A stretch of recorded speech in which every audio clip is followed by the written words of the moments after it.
और आप 2 घंटे नहीं दे पाए हमको, दुनिया भर का फालतू शोर मचाते हो, इससे क्या होने वाला? क्या गाने बजाने से परमात्मा मिल जाएगा? कि ये कथा जो बीते समय बीते काल की सुनाते हो, क्या इससे यानी कलयुग के जीवों का काम हो जाएगा? जब लिखा है ये मतलब यानी गुजरा हुआ जमाना आता नहीं दोबारा, जो समय वक्त निकल जाता है वो बार बार नहीं आता है। जो समय निकल गया उसकी तुम याद कराते हो, उसकी कहानियां सुनाते हो, जिससे जीव का कोई लाभ नहीं होगा, क्योंकि जीव के अंदर वो शक्ति नहीं है जो सतयुग त्रेता द्वापर की साधना कर सके। तो आप इसमें समय अपना भी खराब करते हो और जीवों का खराब करते हो। तुमको भी सजा मिलेगी। जब तुम्हें सत्य की जानकारी नहीं है तो ये काम क्यों करते हो? कलयुग में संत आए हैं तुम्हें नहीं मालूम, और किसी युग में संत नहीं आए। जब लोगों ने जीवों का काम नहीं कर पाया और झूठ से हटा नहीं पाए, तब सत्य की जानकारी के लिए कलयुग में संत पधारे। और तुमने ये बात जानी नहीं अभी तक कि कलयुग में कौन आया है, कौन सुनाने बताने आया है, कौन जीवों का काम करने आया है। जरा ये तो समझ लेते, सतयुग त्रेता द्वापर की कहानी सुनाने से न तुमको लाभ मिलेगा न सुनने वालों को लाभ मिलेगा, क्योंकि वो वक्त समय अब नहीं है। देश काल स्थित परिस्थिति का प्रभाव पड़ता है। देश में न काल माने समय भी नहीं है। मानव की स्थिति इतनी कमजोर है, इतनी गंदी है, इंद्रियों में स्वयं यानी ताकत, संयम, त्याग, वैराग बिल्कुल नहीं है। खान पान एकदम खराब हो गया और कर्म भी खराब हो गए। तो ऐसे समय में सतयुग त्रेता द्वापर की कथा सुनाने से इन पर क्या प्रभाव पड़ेगा? कितने लोगों को आपने शाकाहारी बना दिया। कथा सुनाकर आपने समय के लोगों का खान पान बदल दिया। एक आदमी को तुम जीवन में शाकाहारी नहीं बना सकते हो, फिर तुमने किया क्या है? ये जो मजदूरी ले रहे हो ये तुम्हारे पर कर्म कर्जा लग जाएगा, क्योंकि आदमी जब मजदूरी करता है तब वो पैसा लेता, और तुमने मजदूरी की और जिससे किसी का काम नहीं हुआ और पैसा दान दक्षिणा रुपया आपने ले लिया, ये आपको भरना पड़ेगा। ये कान खोल के सुन लो, ये सब देना पड़ेगा। जब भगवान कृष्ण को कर्म का कर्जा अदा करना पड़ा तो यह इंसान तू किस गफलत में है? जब भगवान ने मानव शरीर धारण किया और मानव शरीर से कोई अच्छा बुरा काम हो गया, उसका परिणाम उनको भोगना पड़ा। वो अपने आप के यानी कर्म को नहीं माफ करा पाए तो तुम्हारा कहां से कर देंगे? एक हत्यारा राजा दशरथ, जिसको भगवान राम ने माफ नहीं किया। यद्यपि पिता थे लेकिन कर्म प्रधान देश है। अगर कोई बुरा अच्छा कर्म हो जाएगा उसका परिणाम जरूर मिलेगा, अच्छे का अच्छा और बुरे का बुरा। धोखे से श्रवण कुमार की हत्या हो गई। बहुत लोगों ने सिफारिश की कि भगवान आपके पिताजी हैं, माफ कर दीजिए, धोखे में अपराध हो गया। राम ने कहा नहीं, मुझको यह अधिकार माफ करने का नहीं दिया गया। मुझे तो महाकाल ने काल शक्ति के रूप में ये काल नगरी में भेजा है। ये जो काल माया की नगरी मृत्युलोक है, हमको इसमें भेजा गया कि जाओ पहले लोगों को समझाओ, धर्म कर्म पर आ जाएं, और फिर न समझे तो उनको लोभ लालच दो, इससे भी न समझे तो उनको ये बताओ इन्होंने नहीं माना तो उनका यानी मतलब उनको मारा गया। जिन्होंने नहीं माना उन सबको मार दिया गया, और इस पर भी न माने अंततो गत्वा दंड विधान। चाहे उसे राम रावण संग्राम समझ लो, चाहे महाभारत समझ लो, ये दंड विधान है। ये असर से अंत में प्रयोग किया जाता। आज कलयुग का जीव इसी दंड विधान के काबिल है। कोई बात अच्छी नेक भली न सुनता है, न मानता है, न जानता है, न पहचानता है, तो ये तो दंड विधान के लायक है। ये संतों की दया है जो आपको माफ किए हैं। वो देख रहे शायद अब सुधर जाए, शायद अब सुधर जाए, सब है सुधर जाए। और न वो ये सुधार नीति बताने वाला सुधरा और जिन्होंने सुनी वो भी नहीं सुधरे, ये दोनों नरक में चले गए। इनका तो वही हाल है, गुरु अंध बधिर कर लेखा, एक नहीं सुने एक नहीं देखा। अंधा गुरु और बहरा चेला और होए नरक में ठेलिम ठेला। अंधा गुरु जिसकी जीवात्मा की दिव्य आंख, तीसरा नेक, थर्ड आई नहीं खुली, वो अंधा है। न इधर का ज्ञान यानी का लाभ दे सकता है, न उधर का लाभ दे सकता। और वो दिव्य कान भी बंद है, जो वेद वाणी, अमृत वाणी, अनहत वाणी, ईश्वर वाणी, कलमा आयत न वो सुन सकता है, न उधर का हाल बता सकता। तो उधर के लिए तो अंधा बहरा है, नाक खुली न कान खुली। जैसे तुम्हारे शरीर की दो आंख, दो कान, दो नाक के सुराख अगर बंद हो जाए, खराब हो जाए, तो कुछ दिखाई सुनाई या गंध सुगंध आपको मिलेगी। फिर आप तलाश करते हो वैद्य हकीम डॉक्टर की कि भाई मेरा कान खराब हो गया, मेरी आंख खराब हो गई, मेरे नाक के सुराख खराब हो गए, क्या तुम्हारे पास कोई दवा है? अगर कोई मिल गया और उसके पास दवा मिल गई तो उपचार बताएगा और परहेज बताएगा। जब परहेज करके उपचार करोगे तो आपको लाभ मिल जाएगा। ये झूठ क्यों कहते हो? बिना देखे कि कोई सच्चाई नहीं होती है, और तुम भी झूठ बोलते हो और झूठ कथा सबको सुनाते हो। अरे तुम्हें भी तो समझना चाहिए कि जो हमारा देखा हाल नहीं है, न कानों से सुना है, हम क्या सुनाएं जब खुद ही नहीं सुना? हम क्या दिखाएं, क्या बताएं जो हमने आंख से देखा नहीं? आपको ये कहना चाहिए, ये कहना चाहिए। लेकिन तुम सत्य खुद ही नहीं कहोगे। सत्य खुदोगे तुम्हारी रोटी सब्जी चली जाएगी, धोती लंगोटी दान दक्षिणा नहीं मिलेगा। अरे ये ले रहे हो मजदूरी, तो किस काम की मजदूरी ले रहे हो? श्रीमद् भागवत पुराण ये वेद व्यास ने लिखी थी, तुमने न लिखी है, न तुम्हारा कोई अनुभव है, न तुम्हारा कोई किए का ज्ञान है, तो तुम ये झूठ क्यों कहते हो जब तुम्हारे बस की बात नहीं है? ये कहानी, ये किस्सा लाखों बरस पुराना, और तुम अभी ज्यादा ज्यादा 50-60 साल के हो गए। तुम्हें क्या मालूम है कि क्या कहा गया? परीक्षित को सुखदेव मुनि ने क्या सुनाया और क्यों सुनाया? वो कौन सी स्थिति परिस्थिति थी जिसके कारण सुखदेव मुनि को श्रीमद् भागवत पुराण सुनानी पड़ी? और सुखदेव ने सुनाई और परीक्षित ने सुनी। ना कोई सुनाने वाला सुखदेव है, न सुनने वाला कोई परीक्षित, दोनों नकली। सुनने वाला भी नकली और सुनने वाले भी नकली। तो लाभ कैसे मिलेगा तुमको? तो तुम लाभ देने के लिए आए हो, लोगों को सही शिक्षा देकर सतमार्ग पर चलाने आए हो, कुमार्ग से हटाने आए हो, गंदे खान पान से लोगों को हटाने आए हो। लेकिन आप कर क्या रहे? जरा अपनी करनी पर विचार करो कि ये कथा सुनाने से एक भी शराबी की शराब छूटी, कोई बुरा कर्म छूटा? फिर सुनाने का मतलब क्या हुआ? क्या मतलब हुआ? क्या सुनने का, क्या सुनाने का? दोनों बेचारे अधूरे रहेंगे।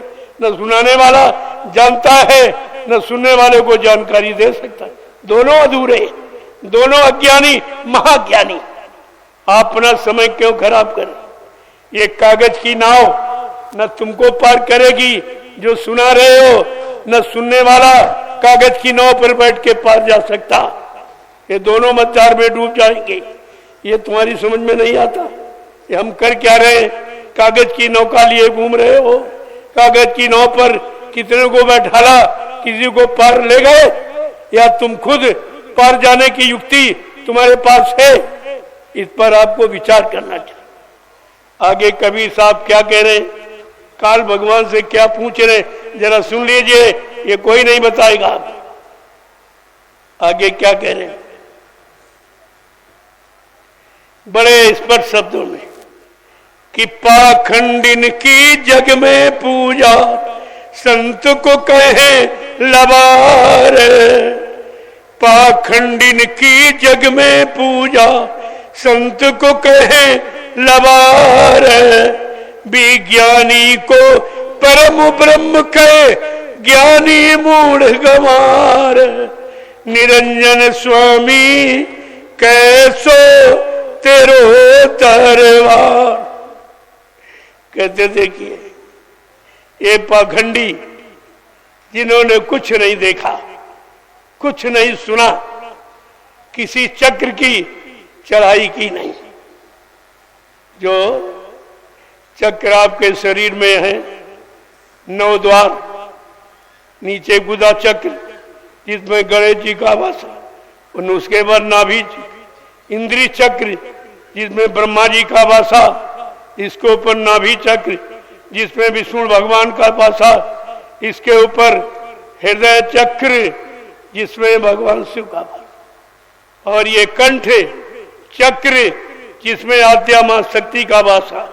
ये आद्या मां शक्ति ब्रह्मा विष्णु महादेव की मां है, ये मां है। 3 भाई 1 बहन गायत्री, ये 4 संतानें थी। ये आद्या मां शक्ति की 4 संतानें। बताओ इतने कंठ से लेकर नीचे गुदा चक्र तक इतने देवता वास करते इस शरीर।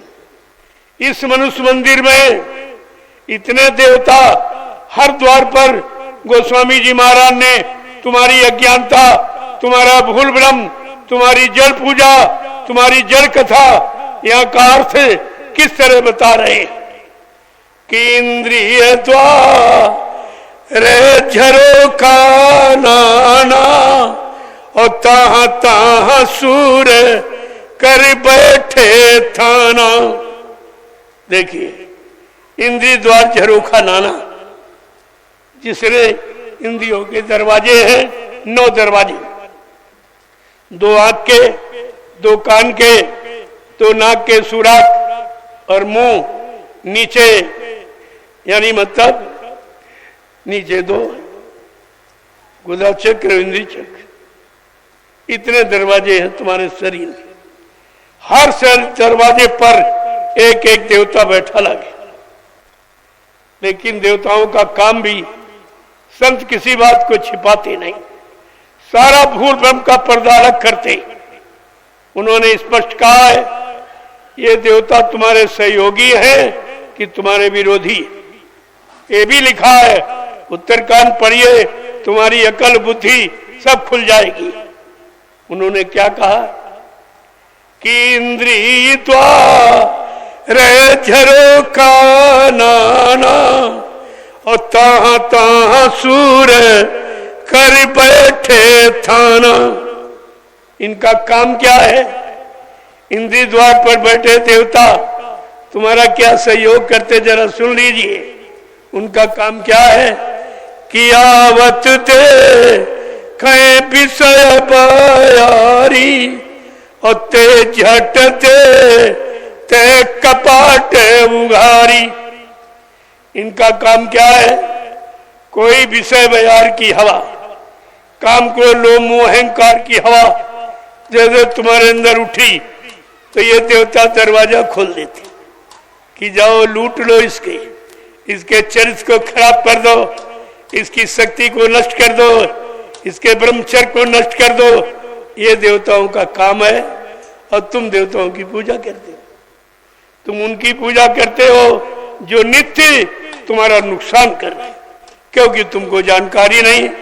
गोस्वामी महाराज को रामचरितमानस में उत्तरकांड इसीलिए लिखना पड़ा कि कलयुग का जीव कमजोर है, अल्पायु अल्पज्ञ है, भोगी विलासी है, इसके बाद कोई शारीरिक शक्ति नहीं। आत्मिक सत्य की बात छोड़ दो, कोई शारीरिक शक्ति नहीं। इसलिए इस कलयुग के जीव को समझाने बताने के लिए गोस्वामी महाराज ने रामचरितमानस में उत्तरकांड लिखा, और उसमें सब लिख दिया कि ये इंद्रियों दरवाजों का क्या, इन देवताओं का क्या काम तुम्हारे साथ, क्या सहयोग करते, कितना, सब कुछ लिख दिया। और ये कोई नहीं बताता। तुम उन्हीं की पूजा करते हो जो तुम्हारा नुकसान करते, क्योंकि आपको पूजा करना भी नहीं मालूम। पूजा किसकी की जाती? जो तुम्हारा काम बनाए, तुमको लाभ दे, तुम उनकी पूजा करते हो। और ये जितने देवी देवता ये सब भोगी विलासी और ये सब तुम्हारा नुकसान रोज कर रहे हैं, लेकिन तुम्हारी समझ में नहीं आ रहा। और ये सुनाने वाले इनको बेचारों को नहीं मालूम, इन्होंने भी उत्तरकांड को नहीं पढ़ा कि क्या लिखा, क्यों लिखा, किसके लिखा, किस समय के लिखा, किस लाभ पाने के लिए लिखा गया। तुमको भी इसकी जानकारी रखनी चाहिए। तभी कहा भाई जग अंधा पुण्य अंधा ताते मच गई अधाधुंधा। यहाँ तो अधाधुंध मची, कोई यानी कागज के नाम पर, कोई पत्थर के नाम पर, कोई तीर्थ के नाम पर, कोई मूर्त के नाम पर, कोई पानी के नाम पर, कोई रामायण गीता भागवत के नाम पर 4 वेद 6 7 18 पुराण 19 उपनिषद और 36 ऋचाएं, इसके नाम पर यहाँ लूट मची, लूट मची। ये बताओ ब्रह्मा जी ने 4 वेद लिखे, क्या उन्होंने कोई दान दक्षिणा रुपया पैसा मांगा था? ये सुनाने वाले क्या करें, सारा देश ही लूटे ले रहे।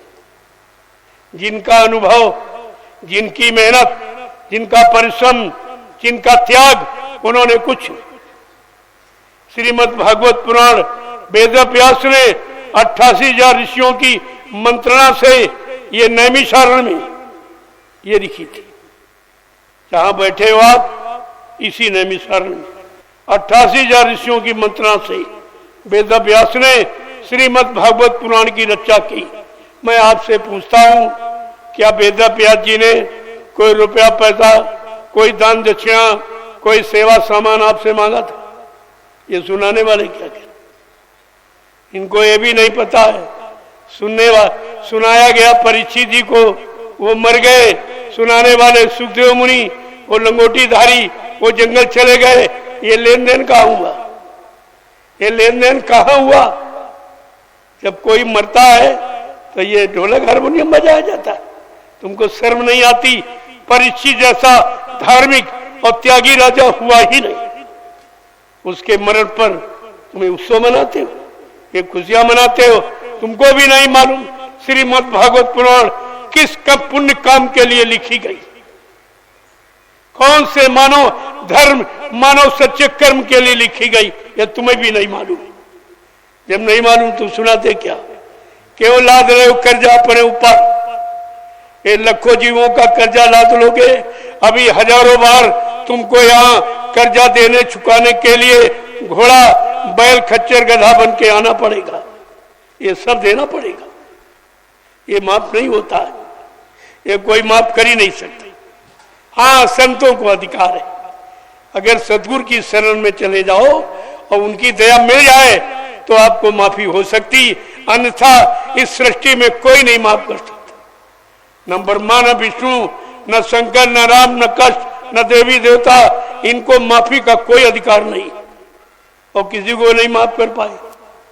रोज पढ़ते हो, भगवान राम को माफी मिली थी जब उन्होंने उस रावण को मारा और उसके पूरे परिवार को संहार दिया।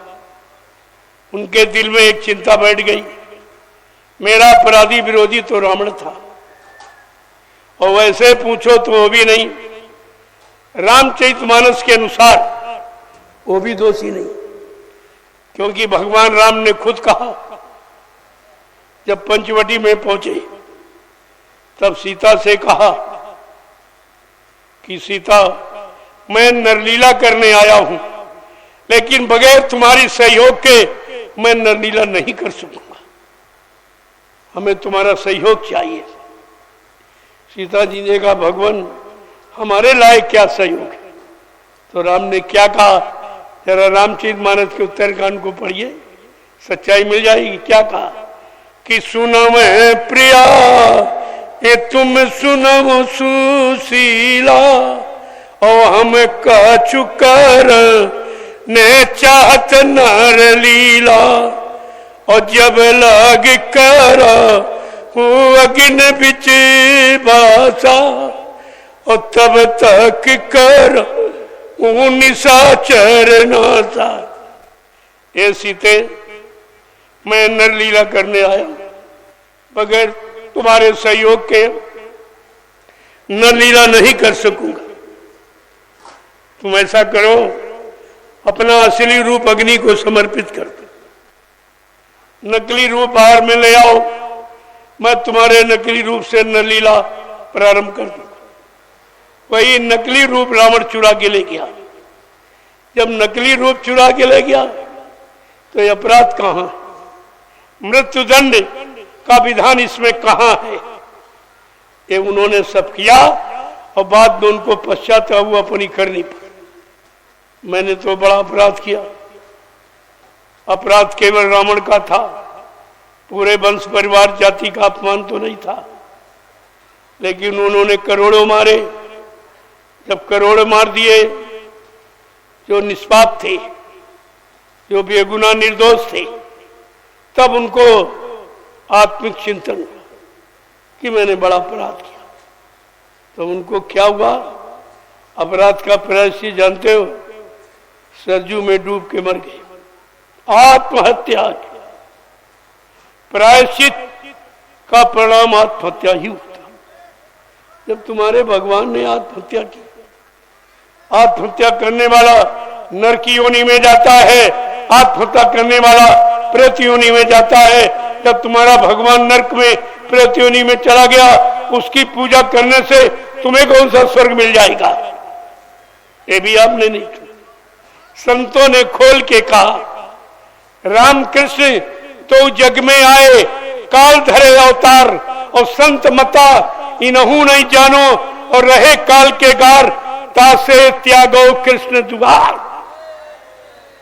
ऐसे का दरवाजा छोड़ो, वहां कुछ नहीं मिलेगा। उन्होंने सरजू में डूब के प्राण छोड़ दिए और इनको बहलिये ने मार डाला। दोनों नरक में चले गए, दोनों प्रेत योनि में चले गए। तुम्हें उनकी पूजा करने से क्या मिलेगा? इसलिए संतों ने मना किया। काल शक्ति की पूजा तुम्हारी जीवात्मा का कल्याण नहीं कर सकती, तुम्हारी जीवात्मा को दयाल देश नहीं पहुंचा सकती। उन्होंने तो स्पष्ट कहा। अगर संतों के इतिहास को पढ़ लो, रामचरितमानस, अगर घट रामायण को पढ़ लो, तुम्हारे आंख के पर्दे खुल जाएंगे। गोस्वामी जी महाराज ने जब उनको नरिहरिदास गुरु मिल गए, उनसे नामदान मिल गया, नाम की युक्ति, जब नाम की कमाई किया तो उनको अंदर का पट खुल गए, अंदर की दिव्य आंख, दिव्य का नाक सब खुल गए। और जो उन्होंने देखा उसको साफ साफ लिखा उत्तरकांड कि हमने तो बड़ी तकलीफ मुसीबत पाके पाया, चलो कलयुग का जीव बहुत कमजोर है, चलो इसको ऐसे ही दे दे। उन्होंने हमें आप सबको सही सच्चा ज्ञान देने के लिए उत्तरकांड में क्या लिखा, जरा उसको पढ़ो, तुम्हारी आंख के पर्दे खुल जाएंगे। क्या लिखा उन्होंने? कहते मैंने साधना की। कैसे की?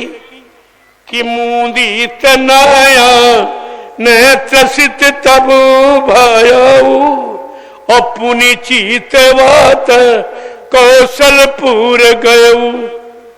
क्या कह रहे? मुदित नयन, जब मैंने शरीर की दो आंखों को बंद किया और जीवात्मा के दिव्य आंख से उधर देखा, तो मैं कौशलाधीश के दर्शन कर रहा हूं। गोस्वामी महाराज क्या कहते हैं? मैंने कौशलाधीश का दर्शन किया, लेकिन अपनी जीवात्मा के दिव्य आंख से। आगे क्या कह रहे हैं? एक एक शब्द देखिए कैसे लिखा। जैसे मैंने नरहरिदास के द्वारा हमें नाम का रास्ता, नाम का आधार मिल गया, जीवात्मा को जगाने वाला, मैंने उसको विश्वास के साथ अक्षरशः उसका प्रयोग किया। साधना की, जब पहले नाम की साधना की तो कहते कि जैसे पहले नाम का उच्चारण किया, भगवान राम खुश हो गए। क्या कह रहे हैं?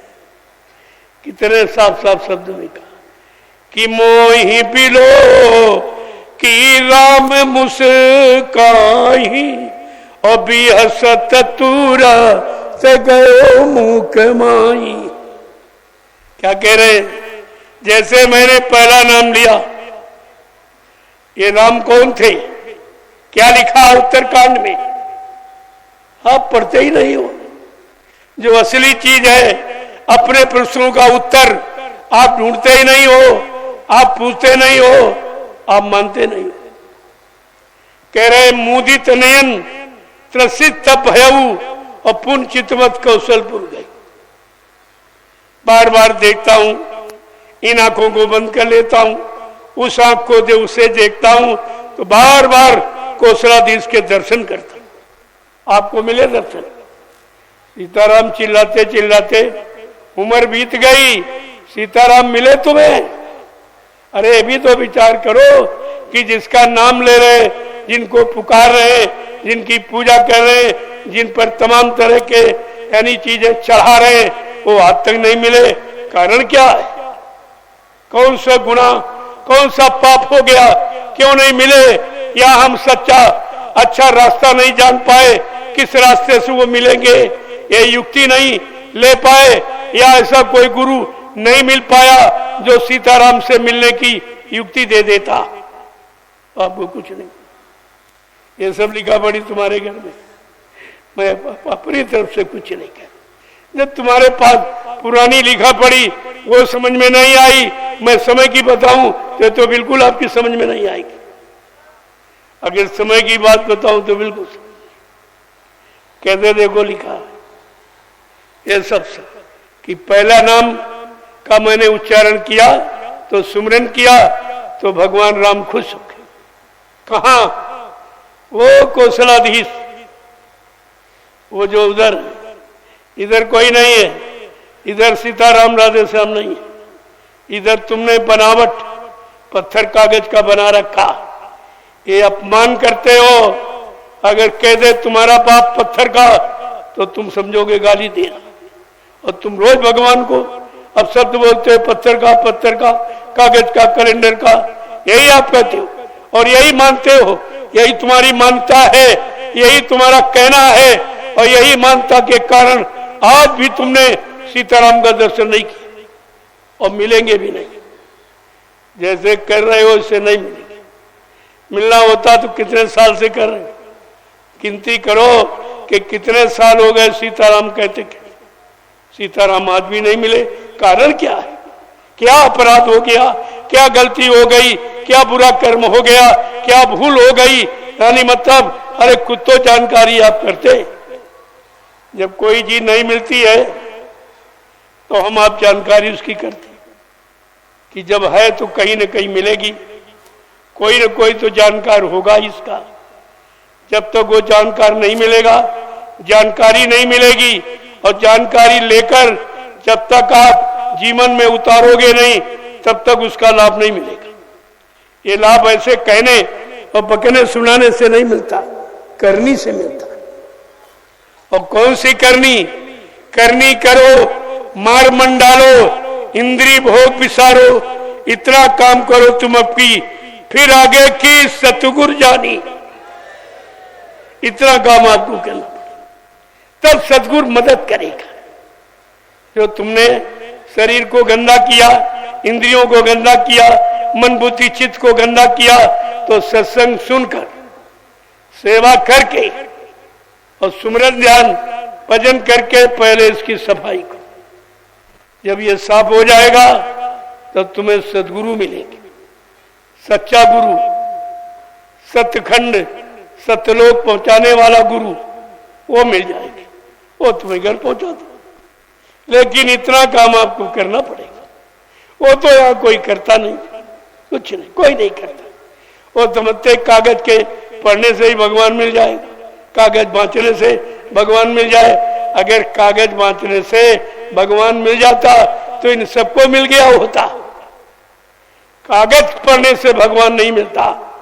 भगवान से मिलाने वाले वो संत महात्मा जो परमात्मा के जानकार, तुम्हारी आत्मा के भी जानकार, जब दोनों का जानकार आत्मा परमात्मा का कोई संत महात्मा मिल जाएंगे, वो तुमको युक्ति दे देंगे। जब युक्ति से भक्ति करोगे और भक्ति से वो शक्ति पैदा होगी, तब तुमको मुक्ति मिलेगी। ऐसे मुक्ति नहीं मिलती। ये कागज पत्थर पानी ये मुक्ति नहीं देते, ये तो जानकारी देते। जैसे आप नैमिषारण्य जाना चाहते, एक पत्थर पर लिखा है कि नैमिषारण्य 10 किलोमीटर। अगर पत्थर पढ़ लो तो क्या पत्थर पहुंचाएगा तुमको? पत्थर कभी गया है कि नहीं गया? पत्थर पर लिखा है, लेकिन ये पत्थर कभी गया नहीं। जानकारी तो दे रहा, लेकिन ये कभी गया नहीं। नैमिषारण्य कभी नहीं गया, लेकिन जानकारी दे रहा। इसके बाद थोड़ी दूर चले तो एक आदमी मिल गया। उसने कहा कहाँ जाना चाहते हो? कहती नैमिषारण्य। कहा देखो रास्ते में एक मंदिर मिलेगा, एक पुल मिलेगा, ये निशान चिन्ह बताएगा। ये भी नैमिषारण्य का जानकार है, लेकिन पहुंचा नहीं सकता। ये जानकारी दे रहा, लेकिन पहुंचा नहीं सकता। फिर आप आगे बढ़े, एक साइकिल वाला मिल गया। पूछा भाई कहाँ जा रहे हो? कहती नैमिषारण्य। कल हम भी चलेंगे। कल आओ पीछे बैठ लो। अब वो पीछे बैठ गया और साइकिल वाले ने पहुंचा दिया। कहने का मतलब जब जानकार मिलेगा, आने जाने वाला मिलेगा, जिसको जानकारी है वो पहुंचाएगा। लेकिन कागज पढ़ने वाले ये मील के पत्थर ये आपको नहीं पहुंचाएंगे। ये खुद ही नहीं पहुंचे। इनसे पूछो तुम जो सुना रहे हो ये तुम्हारे अंदर है क्या? तुमने जो लिखा इसके अनुसार अपने आप को बनाया है? अपने आप को पाक साफ निर्मल पवित्र मन बुद्धि चित्त को किया है? अगर तुम पूछने लगो तो इसकी सच्चाई खुल जाएगी। 2 मिनट में सच्चाई खुल जाएगी, सत्य क्या है। लेकिन तुम पूछते नहीं हो, ये तुम्हारी अज्ञानता है। वो जानता नहीं है, उसकी भी अज्ञानता है। दोनों अज्ञानी मिल गए तो झगड़ा हो रहा है। ये झगड़ा लिखा तो ये है, एक ने कही एक ने मानी, नानक कह गए दोनों ज्ञानी। जिसने देखकर बताया वो भी शुद्ध है, और जिसके कहने से और जिसने कहा और तुम्हें पहुंचा दिया वो भी ज्ञानी। इनको ज्ञानी कहती, जानकार को ज्ञानी। ये पढ़ने रटने वाले ज्ञानी नहीं, ये तो महाज्ञानी।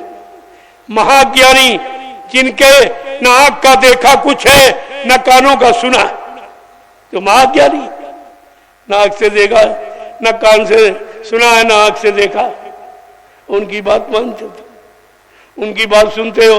जिन्हों का यानी जीवात्मा का दिव्य कान खुला नहीं, वेद पाणी अमृत पाणी ईश्वर वाणी जिन्होंने सुनी नहीं, जीवात्मा की दिव्य आंख खुली नहीं, और उधर यानी ब्रह्म पार ब्रह्म महाकाल सत्पुरुष उधर लोगों को गया नहीं, वहां जीवात्मा पहुंची नहीं, कुछ देखा नहीं, ये सब झूठ कहती।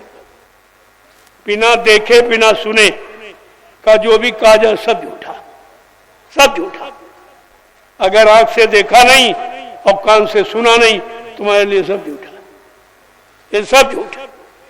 ये झूठ कथा से कभी कुछ मिलने वाला नहीं है। आपको ये सब जानकारी लेनी चाहिए, ये कथा किस युग की है और किन लोगों के लिए लिखी है, किन समस्याओं का ये समाधान है, ये दवा है, औषधि है तक्षक के काटने की। राजा परीक्षित को तक्षक काटा जिसकी कोई दवा नहीं थी, और राजा को चिंता हो गई कि मेरा राज छूट जाएगा, मेरे सोने चांदी हीरे जवाहरात का खजाना छूट जाएगा, ये चिंता होगी। ये कहा गया भाई इनकी चिंता कौन दूर करेगा, ये स्वयं राजा ज्ञानी है। संसार में तो इस तरह का ज्ञानी तो इनके मूल ब्रह्म को दूर नहीं कर सकता। तो विचार किया गया कि जंगल से सुखदेव मुनि को बुलाया गया। योगी योगी ने सुनाया, आज ये भोगी सुना रहे हैं, क्या इनका असर पड़ेगा? भोगियों का असर, ये योग की कथा और योगी का विषय अगर भोगी ले लेगा और भोगी सुनाएगा तो क्या कोई लाभ मिलेगा आपको? ये सोचना। ना कोई सुनाने वाला सुखदेव मुनि है, न सुनने वाला कोई राजा परीक्षित है, न किसी को तक्षक काटा, तो ये दवा किसको बांटी जा रही है? किसको बांट रहे हो? अरे कुछ तो भगवान के यहां जाना है, कुछ तो सच्चाई कहना सीखो, सच्चाई कहना, सच्चाई करना। अरे कुछ तो सीखो, तब कुछ कहो। बिन देखे कभी कुछ मत कहो। अगर देखा है तो तुम्हारा कहना सत्य है, अगर सुना है तो तुम्हारा सुनाना सत्य है। जब देखा सुना कुछ नहीं तो आप इसको मत कहिए। हमारी तो प्रार्थना यही है, न बोझा लग जाएगा, अभी हजारों जन्म आपको लेने पड़े। इस बोझा को चुकाने के लिए एक समय का जिक्र है, नारद जी चले जा रहे थे, रोज जाते थे मृतलोक से, और वह विष्णु भगवान विष्णु को ये मृतलोक का हाल बताने तो जा रहे थे। रास्ते में किसान का खेत पड़ गया, वो चने की फसल खड़ी थी, बड़ी अच्छी अच्छी फलियां लगी। तो नारद ने देखा बहुत अच्छी है, एक तोड़ के खा ली, एक दाना तोड़ के खा लिया। जब विष्णु के दरबार में पहुंचे, विष्णु भगवान ने पूछा, क्या समाचार लाए हो नारद जी मृतलोक का? कहा सब ठीक है भगवान। कहा ना सब तो ठीक है, लेकिन नारद तुम्हारी तो 84 बन गई। कहा महाराज कैसे? कल रास्ते में काश्तकार का खेत पड़ा था, कल हाँ पड़ा था, चने की फसल खड़ी थी, यहाँ खड़ी थी, तुमने बगैर पूछे एक फली तोड़ के खा ली। तुम्हारा कोई परिश्रम भी नहीं था, तुमने पूछा भी नहीं है, लिहाजा ये दाना जो तुमने खाया ये 84 बन गई। अब नारद जी बेचारे बड़े व्याकुल, तो कहा भगवान 84 कैसे कटेगी? कहा वो तो मृतलोक में गुरु को अधिकार है कि वो 84 काट सकता, और किसी को अधिकार नहीं। और तुम हो निगुरा, तुमने गुरु किया नहीं अहंकार में कि हम सब जानते। अब तुम्हारी 84 बगैर गुरु के कोई काट नहीं सकता। जाओ मृतलोक में, आज जो भी मिल जाए सवेरे उसी को गुरु बना लेना। नारद जी बेचारे चिंतित थे। चले तो विष्णु भगवान आगे एक मछुआरे का भेष बना के एक जाल कंधे पर डाले, 2-4 मछलियां पकड़े आ रहे थे। नारद ने देखा, कहना बताओ विष्णु भी ऐसा है? कहता जो मिल जाए उसको गुरु बना। बात तो ये गुरु बनने के काबिल है, ये जाल और मछलियां पकड़े घूम रहा है, ये गुरु बनने के काबिल। लौट गए। विष्णु भगवान ने पूछा कौन मिले? अरे कहते आप ही ऐसे कहते, वो गुरु बनने के काबिल। कहे तुमने गुरु की निंदा कर दी, तुम्हारी डबल 84 हो गई। तुम गुरु को पहचान सकते हो? गुरु की पहचान कोई बाहर में है, बाहर में वो जो करे उसे कभी मत करना, जो कहे वो करना, जो करे वो मत करना। कहा तुम्हारी डबल 84। कहा भगवान अब कोई तरीका, काला तरीका मृत्युलोक है, वहां जाओ, एक मौका और दे रहा हूं, अब की बार जाओ, जो मिल जाए सुबह उसी को गुरु बना ले। अब वो चले तो सोचने लगे गंगा किनारे जाएंगे, वहां तो अच्छे लोग मिलेंगे, गंगा नहाने वाले। और विष्णु भगवान पहले वहां कोड़ी का रूप बना बैठे थे, शरीर से कूड़ चू रहा था। जब नारद जी ने देखा, अरे इससे तो कल वाला अच्छा था, इससे तो कले वाला अच्छा था, इसके शरीर से तो कोड़ बह रहा। लेकिन कहा अगर कह दूंगा तो विष्णु फिर 84 डबल कर देगा। तो झट से आंख बंद किया और उनके चरण पकड़ लिए। विष्णु भगवान खड़े हो गए। कहा देखा नारद, गुरु का ये कर, गुरु कोई रूप बना सकता, लेकिन तुम्हारा काम कर देगा। उसको पहचानने की कोशिश मत करो, अपने आप को पहचानो कि हम अभी क्या हैं, कितनी गंदगी छोड़ पाए, कितनी बुराई छोड़ पाए, कितना झूठ बोलना छोड़ पाए, और कितनी शराब पीना और मुर्गा मीट खाना छोड़ पाए। अपने को देखो, अपने को पहचानो। प्रेमियों, इसलिए गुरु की कोई पहचान नहीं है और गुरु का कोई रूप नहीं है। जो चाहे जिस रूप से वो भक्त को लाभ दे सकते हैं, भक्त का कल्याण कर सकते हैं। ये उनका अपना निजी काम है जीवों के प्रति। तो यही हमें आपको भी समझना चाहिए था कि हमको कैसे गुरु की तलाश करनी चाहिए। जब गुरु मिले तो ज्ञान मिले, ज्ञान मिले पहचान मिले। आप तो ये कुछ करते नहीं हो। तो इसलिए मैं तो सबके हित में कहता हूं, हमको कोई स्वार्थ लोभ लालच नहीं, कोई दान दक्षिणा धोती रोटी लंगोटी इसकी हमको आवश्यकता नहीं है। मैं ये लेने मांगने नहीं निकला हूं, मैं जीवों को सच्चा रास्ता दिखाने के लिए, सही सच्चे रास्ते पर चलाने के लिए और सबका भूल भ्रम दूर करने के लिए निकला हूं। मेरा ये काम और आपके यहां हो रहा है। अब आप ना ले पाओ, ना अपना काम बना पाओ, इससे सस्ता सौदा फिर आपको कहीं नहीं मिलेगा। कहीं चले जाओ बगैर पैसे की कोई बात नहीं करेगा। यहां किसी से कुछ नहीं मांगा जाता, कोई दान दक्षिणा ये सब ये काम मैं नहीं करता हूं। मैं तो साफ साफ कहता था, भाई मैं किराए का टट्टू नहीं हूं, हमको नहीं कुछ चाहिए। हमको जिस काम के लिए भेजा गया है मैं वही काम करूंगा। इन जीवात्माओं को जगाना, परमात्मा की तरफ मुखातिब करना, इनको सही सच्चे रास्ते का ज्ञान कराना। अब यह है सत्य कड़वा होता। आज मैं सच्चाई बता रहा हूं तो सबको कड़वा लग रहा होगा, ये तो निंदा करते बुराई करते। अरे सत्य कभी निंदा न करता है न करने आता है। सत्य का काम सच्चाई का पर्दाफाश करना, और संत कभी डरते नहीं, सत्य बताने में कभी डरते नहीं कि उनका तुम्हारे से कोई स्वार्थ नहीं, किसी तरह का कोई स्वार्थ, कोई दान दक्षिणा धोती रोटी लंगोटी वो लेते नहीं, सबको देते। मैं बांटता हूं, लेता नहीं। ये हिंदुस्तान में कोई कभी नहीं किया। कोई महात्मा आया होगा वो दान दक्षिणा की भीख जरूर मांगता गांव गांव में। और मैंने एक अनोखा इतिहास बना के तैयार किया। कलयुग में सारे ग्रामवासियों को निमंत्रण देता हूं और सबको रोटी और सबकी बेटी की सुरक्षा। मेरे दो बिंदु हैं, रोटी और बेटी। सबको रोटी की व्यवस्था करना और सब बेटियों की रक्षा करना। ये दो काम हिंदुस्तान में कोई नहीं करता, न कोई राजनीतिक नेता न कोई धार्मिक मिशन महात्मा ये काम नहीं करता। अभी तक किसी की दृष्टि नहीं पड़ी इस पर।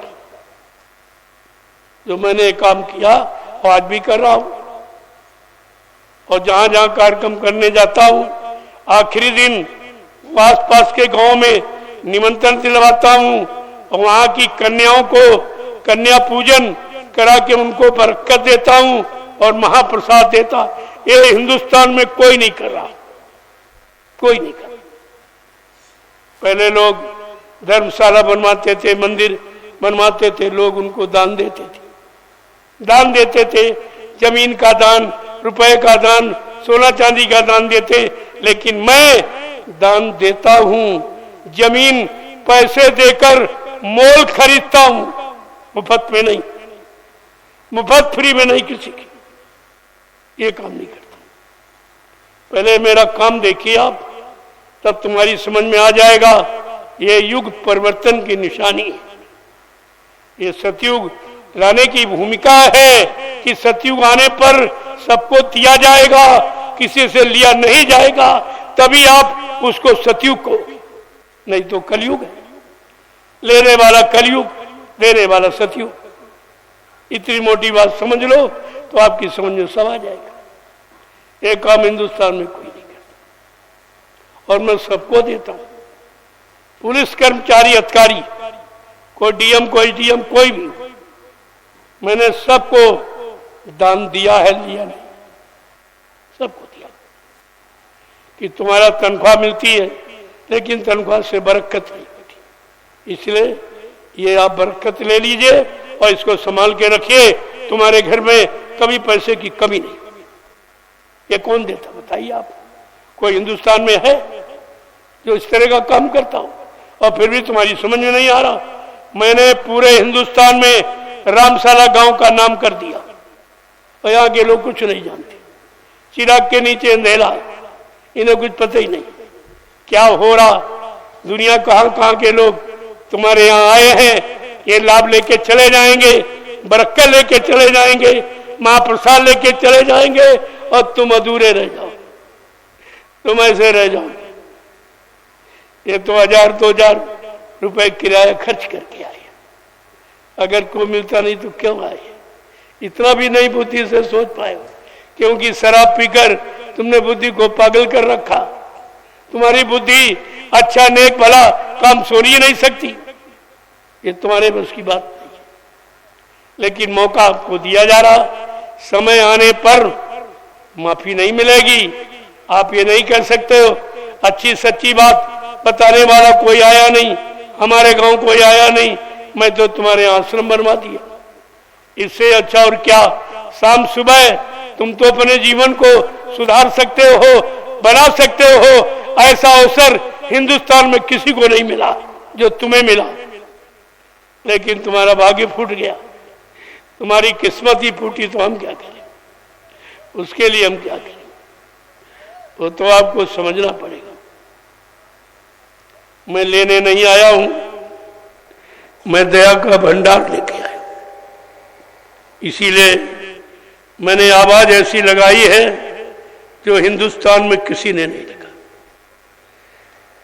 कि दिल में हमारे तरत है तुम्हारा, और सुनते तो जा वो संदेशा हमारा।